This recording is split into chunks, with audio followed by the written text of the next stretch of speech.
जय माता दी दोस्तों, स्वागत है आपका पवित्र कथा चैनल में। और आज हम श्री सत्यनारायण कथा का दूसरा अध्याय सुनेंगे। श्री सूत जी बोले, हे द्विजों, अब मैं पुनः पूर्व काल में जिसने इस सत्यनारायण व्रत को किया था उसे भली भांति विस्तार पूर्वक कहूँगा। रमणीय काशी नामक नगर में कोई अत्यंत निर्धन ब्राह्मण रहता था। भूख और प्यास से व्याकुल होकर वह प्रतिदिन पृथ्वी पर भटकता रहता था। ब्राह्मण प्रिय भगवान ने उस दुखी ब्राह्मण को देखकर वृद्ध ब्राह्मण का रूप धारण करके उस द्विज से आदर पूर्वक पूछा, हे विप्र, प्रतिदिन अत्यंत दुखी होकर तुम किस लिए पृथ्वी पर भ्रमण करते रहते हो? हे द्विज श्रेष्ठ, यह सब बतलाओ, मैं सुनना चाहता हूँ। ब्राह्मण बोला, प्रभु, मैं अत्यंत दरिद्र ब्राह्मण हूँ और भिक्षा के लिए ही पृथ्वी पर घूमता रहता हूँ। यदि मेरी इस दरिद्रता को दूर करने का आप कोई उपाय जानते हो तो कृपा करके मुझे बतलाइए। वृद्ध ब्राह्मण बोला, हे ब्राह्मण देव, सत्यनारायण भगवान विष्णु अभीष्ट फल को देने वाले हैं। हे विप्र, तुम उनका उत्तम व्रत करो, जिससे करने से मनुष्य सभी दुखों से मुक्त हो जाता है। व्रत के विधान को भी ब्राह्मण से अत्यंत पूर्वक कहकर वृद्ध ब्राह्मण रूपधारी भगवान विष्णु वहीं पर अंतर्ध्यान हो गए। वृद्ध ब्राह्मण ने जैसा कहा है उस व्रत को अच्छी प्रकार से वैसे ही करूँगा।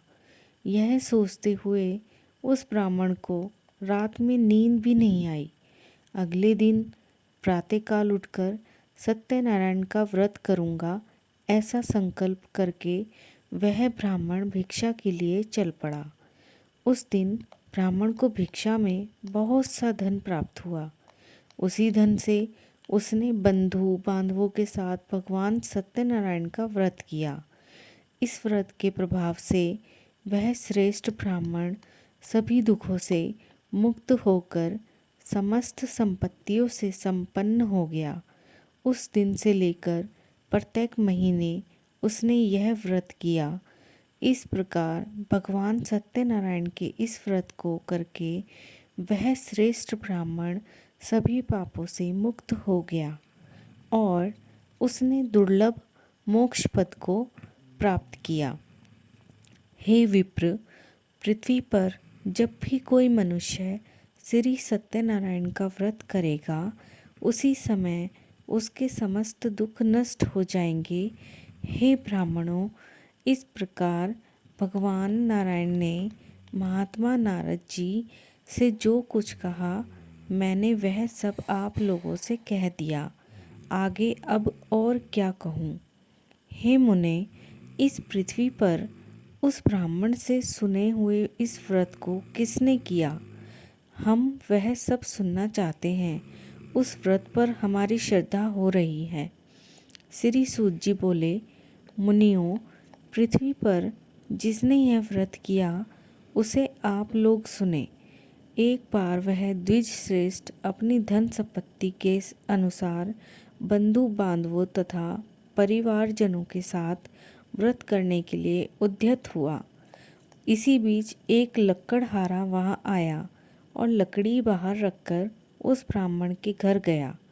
प्यास से व्याकुल वह उस ब्राह्मण को व्रत करता हुआ देख प्रणाम करके उससे बोला, प्रभु, आप यह क्या कर रहे हैं? इसके करने से किस फल की प्राप्ति होती है, विस्तार पूर्वक मुझसे कहिए। विप्र ने कहा, यह सत्यनारायण का व्रत है जो सभी मनोरथों को प्रदान करने वाला है। उसी के प्रभाव से मुझे यह सब महान धन धान्य आदि प्राप्त होता है। जल पीकर तथा प्रसाद ग्रहण करके वह नगर चला गया।